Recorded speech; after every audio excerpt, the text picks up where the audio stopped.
Hello, this is your host, Todd Lewis of the Praise of Folly podcast. I'm again joined by Logos for episode 16 of the Church Fathers, where we discuss the Fragments of Papias. So, as a brief introduction to his biography, Papias lived from 70 to 155 AD, roughly the same time frame as Polycarp. Of course, some of these dates are probably subject to revision. This is just more like a broad, guesstimate. Much of what we know about Papias is in the fragments and the testimony of Irenaeus and Eusebius. Some say he was martyred in Rome or Pergamum and in AD 163. He knew the Apostle John and is reputed to have spoken with him. He gathered the sayings of Christ. He wrote 5 books that, in addition to the teachings of Christ, also include much history. And then Eusebius gives a contradictory testimony of Papias. On the one hand, he was learned in scriptures, but also a man of small intellect. And that little bit where he calls him a man of small intellect has to do with his view on the millennium, which we will get to. And I think that's just beneath Eusebius as a historian. That's just a throwaway line because he disagreed with his eschatology, which was normative, as we'll see when we get to Irenaeus and Justin, and later all the church fathers of this period. This was the normative position. Okay, fragment 1. We have a few things here. Irenaeus testifies that Papias in his books was an eyewitness and hearer of the apostles, including John, and heard the gospels through them. Papias asks Ariston. Now, I don't know who Ariston is. Of course, I know who John is. About the sayings and doings of not just the apostles, but also the disciples. So Philip, Thomas, James, and John. He preferred to hear the spoken word over reading books.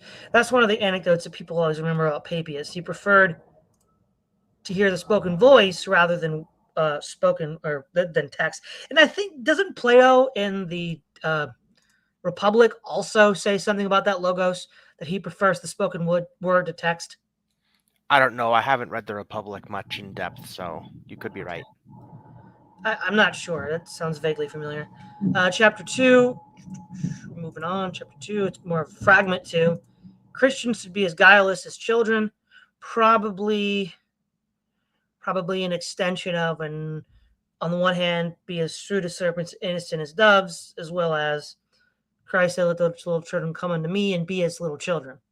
So I think, yeah, that's probably derived from that. I mean, so it's okay. It fits within the broader Christian narrative. It's not suspicious or strange.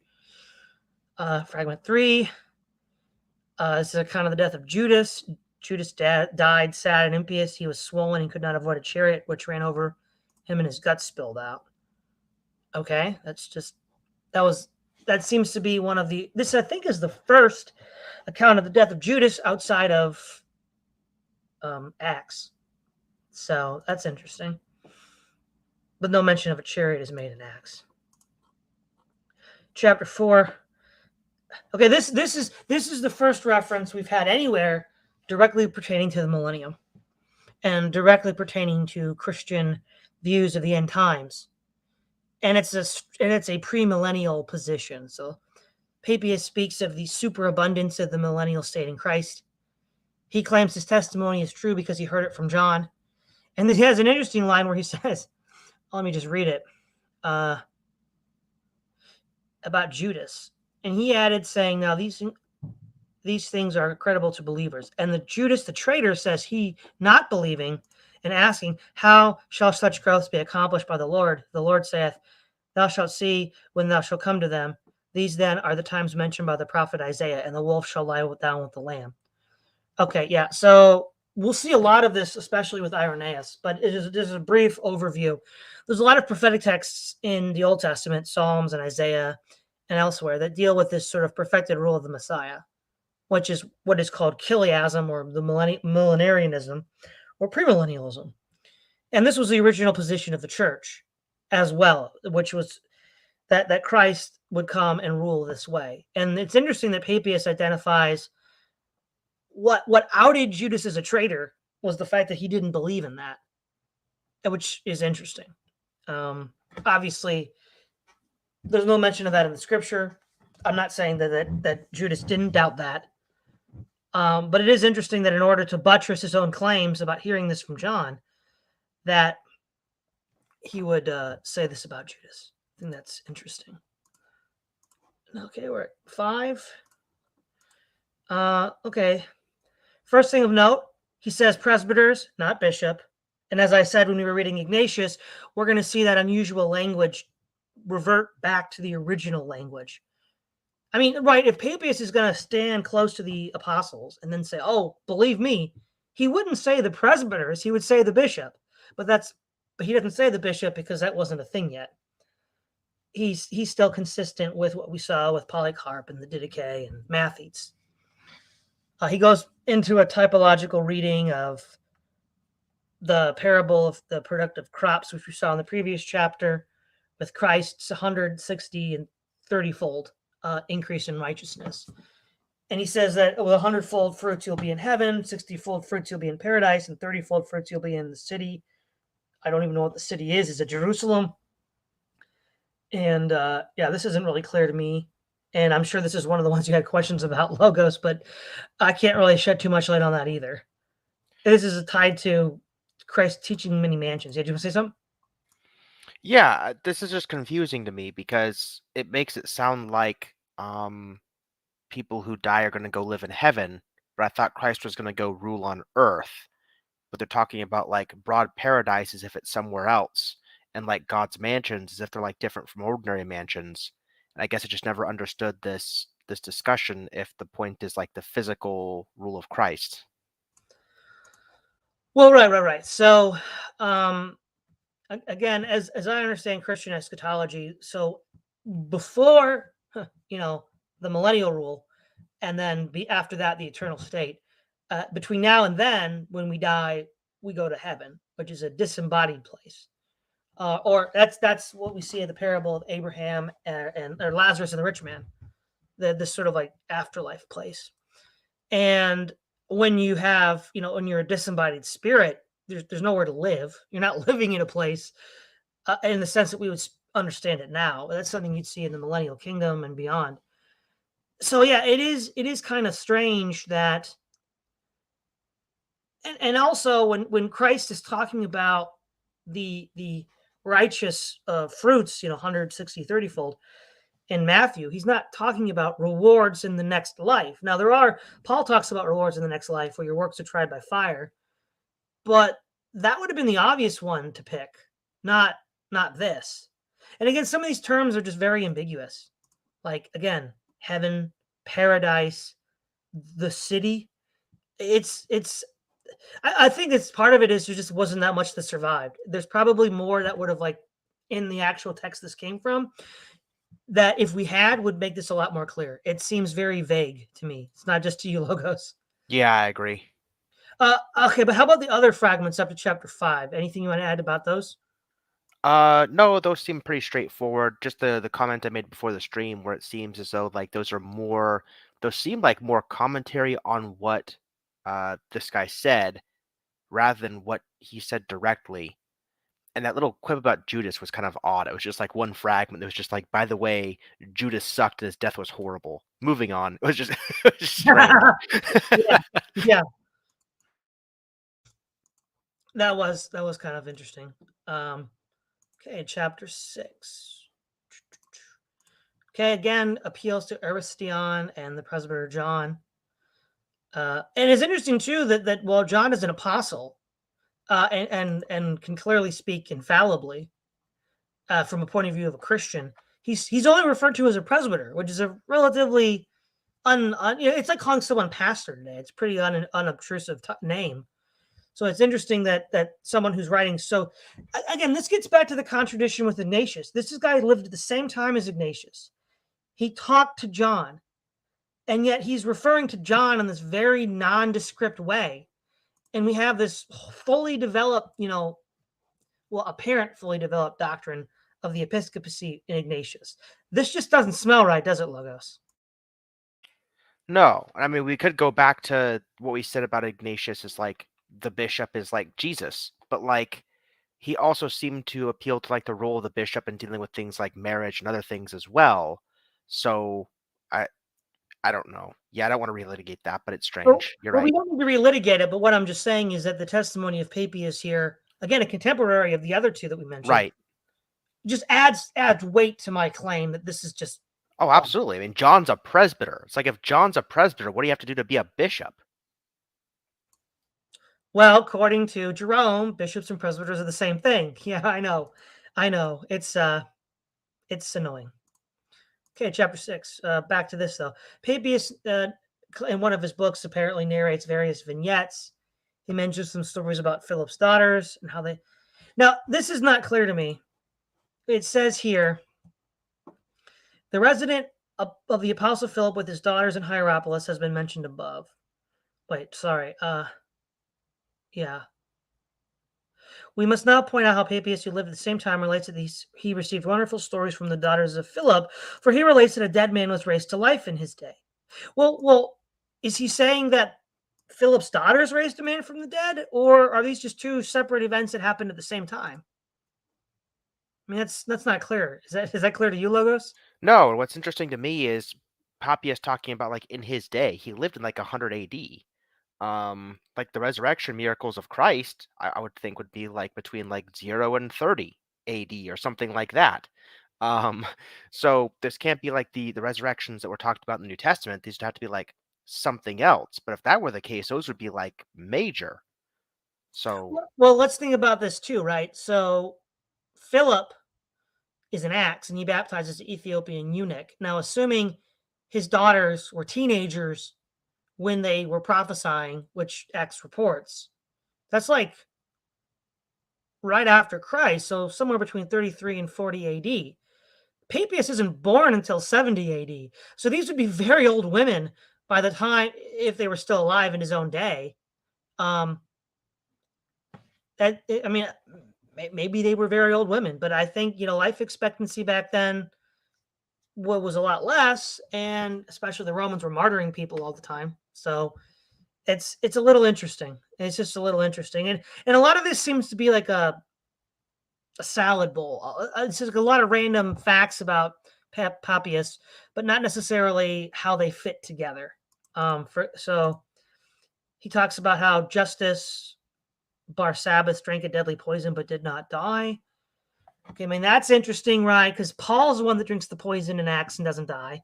There is a guy named Justus in Acts, surname Barsabbas. Sorry, Barsabbas, surname Justus. But yeah, it's like, I mean, again, I suppose a miracle like that could have happened again. I mean, I'm sure people were trying to kill Christians anyhow. And it's not, and since no connection is made between this Justus and the Justus from the Bible, we don't need to assume it's the same person. And it's a common name at the time. So, interesting. Again, millennial teaching of Christ. The millennial rule of Christ is a big element here of his teaching. Papias' teaching, which he says he received from John. Sayings of Christ, and Mark is the author of the eponymous gospel. Let's see. Mark is to be trusted since he lived with and heard Christ. Matthew wrote the gospel in Hebrew. I think that's a claim also made by Jerome. And then this is really weird. Mention of women being condemned for her sins before the Lord being found the gospel of the Hebrews. Well, first of all, there is no gospel of the Hebrews. Is he talking about the book of Hebrews? And the woman who is condemned for the Lord for adultery, and then Christ said he was guiltless through the first stone, is from the Gospels. Not, I think the thing is the synoptic Gospels, Matthew, Mark, and Luke. That's just coming out of, that's really sus. Like, where is that coming from? well, he That's, just said that Matthew wrote in Hebrew, right? yeah. And so maybe it's just alluding back to the stuff that Matthew wrote down in Hebrew. Like, it's just saying like the gospel written by Matthew as told by the Hebrews has this Right. thing happening in it. Right, and I think gospel just means letter too. So if he's Right. just saying like a letter to the Hebrews, it's like sort of a nonchalant thing. Sure, that's quite likely. 7. Angels have been given dominion over the arrangement of the world. They exercise dominion over the world. Their dominion and arrangement came to nothing. And it seems to be fallen angels here, because there's a note that says that is the government of the world's affairs was a failure. An ancient writer takes, I'm not going to say that Greek to mean the arraying of evil angels in the battle against God.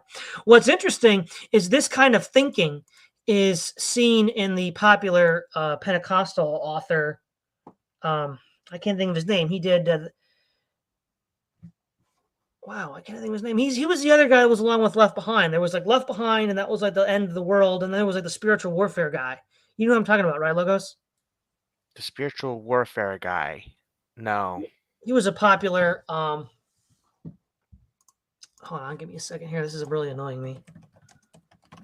Uh, Let's see. Frank Peretti. He was a Pentecostal. Is a Pentecostal and wrote a lot of thrillers. And the one, This Present Darkness and Piercing the Darkness, specifically deals with the idea of angels, fallen angels controlling parts of the world. And so we see that idea, I think, can even be derived from Daniel, when Daniel talks to the angel who says he was delayed by the Prince of Persia. But we see this here early on, a belief like that with Papias. Okay, let's see here. 8. Yeah, this one is weird. And I'll just read it. With regard to the inspiration of the book of Revelation, we deem it superfluous to add another word. For the blessed Gregory Theologus and Cyril, and even men of still older date, Papias, Irenaeus, Methodius, and Hippolytus, bore entirely satisfactory testimony to it. So I think there's one of two ways I would want to read this. And I'll ask your feedback to see which one is it. One is is Revelation a canonical text? And then this fragment is saying, well, look, all of these people thought it was canonical, so it's canonical. Or is it saying that, well, we've already got all this premillennial stuff earlier on in the fragments? Is this author trying to say, well, because I know that for a fact, Papias, Irenaeus, Methodius, and Hippolytus all agreed on a timeline of the tribulation that's fairly similar to what we see in modern dispensationalism. Is he talking about that? What do you think is the more obvious reading of fragment 8? Well, let's go over this a minute because I don't know half of these names. Who is Gregory and when did he live? Who is Cyril? Who is Methodius and Hippolytus? I understand who Irenaeus is, but we haven't even talked about him yet. Like, I don't know half these people or what they thought. Like, contextualize this. I don't even know who Gregory Theologus is. I looked him up and I couldn't find any reference to him. Huh. Interesting. The earliest Cyril that I know of to be of a great weight would be Cyril of Alexandria centuries later. So this is probably some other Cyril that his work didn't survive. Hippolytus was one of the first anti-popes in Rome, writing in the early 3rd century. And he was a prominent churchman in Italy at the time. And then Methodius was from North Africa, and I think also the 3rd century. I remember doing some research in the early church on eschatology. Like, I mean, Methodius kind of sounded like Left Behind at times. Like, he believed the Antichrist would build a statue that could talk and breathe fire. So, I mean, that stuff goes way back. Huh. Okay, yeah, so a lot of these guys were like way, way later. And so this is talking as if this is way later than them. It's treating these later people as if they're early. These are early, and these are people earlier than them, right? Even men of still older date, people in the 3rd century are still of older date. So this thing is being written like, I would say way up. I would guess like 5th, 6th century, maybe, if it's referring to these 3rd century people as like still older date. Yeah. So what might be going on in, like, say, the 5th or 6th century that might be relevant to the book of Revelation? Well, this is interesting, right? Because by that point, Revelation was already considered canonical. So I don't think there'd be debates about the canon.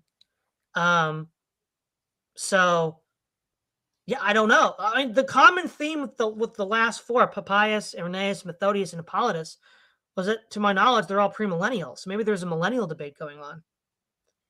And these other 2 guys who I don't know can't confirm or deny what they thought on that. So what we might have to do is just take a note on this and wait until we read some later church fathers, and maybe we'll see a reference to like some debate or schism in, like, my guess, around the 5th century, and that might give us a clue about what's going on. Yeah, possibly. Okay, 9. Let's see. Papias learned from John, the beloved disciple, Clemens, Pantheus, priest of Alexandria, who all agreed with each other on the 6 days, as referring to the whole church. Okay. This is also strange. And I don't know quite how to interpret this. So do you remember when we did Barnabas? He gave us that really strange reading of the 6 days of creation. 1 day is 1,000 years as the Lord. So the earth will last for 6,000 years. Yeah, that was really strange. That's common. You'll see that with Justin the Martyr as well. I think Irenaeus also. Now, is that what this is? Because if it is, that creates problems because we're long past the due date for this, and there's no way that you're going to get this from the Apostle John. Like you can't foot this on John that because John wouldn't have said this since we know it to be false. But is that Right. what it's saying? This is such a vaguely worded statement. Is he referring to that doctrine of 6,000 years, or is it something else? Because why would you say that the 6 days refer to the Christ in the church? Like, I don't know. What do you think? I think this is symbolism that's way above my pay grade. I mean, it could be. That's not a symbolism I'm familiar with. I'm just the thing that stuck out to me was the 6 days, and a lot of these earlier pre-mills had, in addition to their theology about the end of time, also had it wrapped up with a certain timetable of 6,000 years. So the idea of like the end of the world having a timetable doesn't start with Left Behind. It's been there for a while, and Yeah. now this timetable is clearly wrong. And if people arguing that they got this timetable from John, then that's a problem. And what's really interesting to me is in Left Behind, I remember the year 7 being important. It was like the 7-year tribulation, right? So if 7 seems to be the magic number, what is the interest of the number 6 here? Well, 6 is a number of man. And so Christ is the Son of Man. This is, and of course, Satan is 666, or the beast rather. So again, unfortunately, I think this is just very, very vague. There's not a whole lot to be said about this. You could read this in a way that's benign and in a way that's not, and it's just too open-ended to really be sure. Yeah. Lastly, we just have a list of names. A list of names that don't really seem to be going anywhere. So, I mean, I don't really have much to say about chapter 10 on the list of names. The only thing that I will say, though, is that it's very interesting. So, first of all, only fragments survived. But then we have to ask ourselves, what are those fragments, right? What what are the fragments that survived? And the fragments that survived are Papias' doctrine of the millennium. Well, I find that interesting. Of all the things Papias wrote, that's what was remembered, and it was traced back to John. Now, what I would like to see, and I know we're not going to see this, is given that high church traditions, Catholics, Anglicans, Orthodox like to say, well, the church fathers talked to the apostles, and from that connection we can draw all these things. Well, this is about a clear smoking gun of a clear apostolic teaching as you can get, and almost all of them reject premillennialism. I think that's really suspicious, don't you think, Logos? I'd like to say yes, but can you tell me what premillennialism is? So premillennialism, there's basically two kinds. There's what's called classical and then dispensationalist. The main difference between those two is the disagreements on the rapture. So dispensationalism believes in the pre-trib rapture, that's Left Behind. Hmm. And then classical premillennialism, i.e. from this era, is the idea that there's a post-trib rapture. So the Christians go through the tribulation, and the quote rapture happens when all of the Christians become immortal when Christ comes back. I But see. but other than that, the millennial timeline is the same. Well, that seems kind of interesting to me. Um, Before I get to the broader discussion, give me a second here. Uh, I thought the entire point of the rapture was that you wouldn't know it was coming. It'll come in the twinkling of an eye and so on. But if you can expect it after the tribulation, that seems to kind of contradict that, right? You get to like year 7 of the tribulation, okay, sounding the last trumpets, whatever. Okay, now the rapture is going to happen anytime now because you're like at the point of the tribulation where it's about over and now we're expecting the rapture or whatnot. It seems to me like if the twinkling of an eye clause is to be, maximally satisfied, that it should happen before the tribulation, kind of saying like, here's when the tribulation is going to happen. You don't know when the rapture is going to be, but you know what's going to happen after rather than the reverse. You see what I'm saying? Right. I think what's confusing here for you, Logos, is that the earlier version would not have even been called post-trib rapture because rapture itself as a concept was developed in the early 19th century by English evangelicals. Oh, interesting. And so what we now have to incorporate that into our theological language in order to differentiate ourselves from, say, dispensationalism. Everybody was pretty much pre-trib rapture, if you believed in anything like that at all. There wasn't a name for it because the rapture wasn't a thing that was being discussed. I see. Because the rapture is the idea that you escape the tribulation, right? Right. Classical premillennialism, as well as amillennials. So, for example, in the medieval Catholic Church, they were amillennials. They believed in the Antichrist. They believed in the persecution of the saints. In fact, in the early 20th century, there was a novel written where the Antichrist was an American socialist who took over the world and invaded Jerusalem and was stopped by like Jesus and the Pope. So, like, classical amillennial even believes in this stuff, but the church goes through it. Okay. So help me get like the big disagreement here then, because you talked about like Right. the Catholic Church and premillennialism. So why is this a problem for the Catholic Church? Are they like not premillennials? What do they Well, believe okay, so instead? so technically, there's no dogmatic statement that I know of on whether you should be post, or premillennial. But most Catholics are amillennial. Most of them will side with Augustine, who was notoriously hostile to the position of premillennialism. And what I'm saying is, if you're going to leverage the church, if you're going to say to me is an apologetical argument, well, you should trust us because we're closer to the apostles. And we have these guys called the church fathers who were closer to the apostles, who could tell you what they really meant. Well, then there should be no debate on the idea of a millennium. It's open and shut. We have Papias, we Right. have Justin, we have Irenaeus, all of whom trace it right back to John. And Papias uh, saw John, just like, and so I'm saying by that logic, it should be an open and shut case. That premillennialism is the normative reading of Revelation, but they don't do that. Okay, now this leads to another question. You said Papias saw John. Didn't John baptize Jesus? Okay, two different Johns. You're thinking of Oh, John. okay. Thank you. Two There's different there's John Johns. there's John the Baptist, right? But then there's John, the beloved disciple, who wrote the Gospel of John, First, Second, Third John, and Revelation. Okay, gotcha. I thought the John that baptized Jesus actually wrote like some of the books. Interesting. Yeah, Okay. no. Two Johns. Wow. Well, there's more than two Johns, but those are the two big ones. Got it. Okay. That was going to confuse me. Okay, now it all makes sense.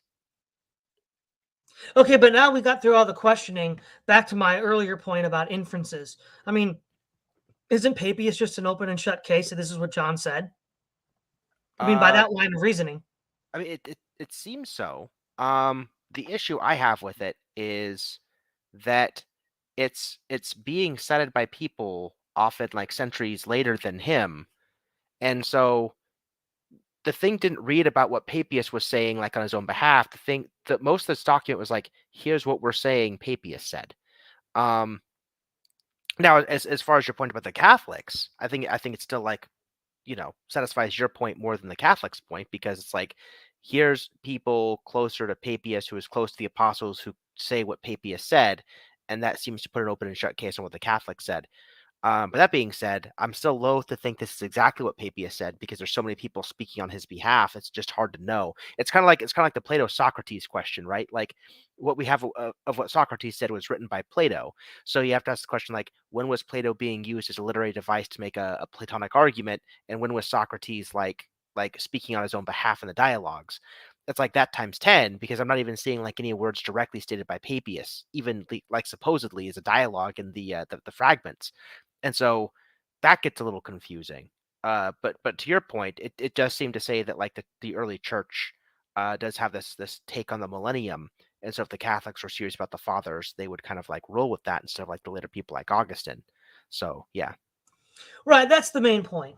And Yeah. and I think the earliest writer that we have that talks about Papias is Irenaeus, and he was born in 130 A.D. and was ordained by Polycarp. Since Polycarp and Papias were more or less coterminous, I think it's quite likely Irenaeus knew Papias, and so in that case, we only have one degree of separation Yeah. from what John said. And I think overall Irenaeus is a pretty reliable source. There's only one thing that I think is suspicious about him, and we won't get to that for a while. So that kind of sums up Papias. I think the main takeaway is that it's the earliest Christian writing outside of the New Testament, weighing in on the millennium, and it's decisively on the side of the premillennials. And this is from a guy that knew John. So I think that the other two models, amillennial and postmillennial, cannot be produced by anybody who knew John or knew somebody who knew John. So like within that level of connectivity, we don't have anybody believing this. So like, what is it the odds that like everybody that knew John just, and then there was like a student of a guy that knew John, got the millennium all wrong, and then we just had to wait for Augustine to correct our view of the millennium? I mean, is it really that? Is that plausible at all, Logos? If you think Christianity is first and foremost a set of oral creeds and traditions, the probability of that's virtually zero. Um, I mean, when was Augustine? Help me put this into perspective. So this is like 130-ish AD. When is Augustine? I think he was born like in 354 AD and died like in 430 something. Wow. Yeah. Okay. Like several hundred years later.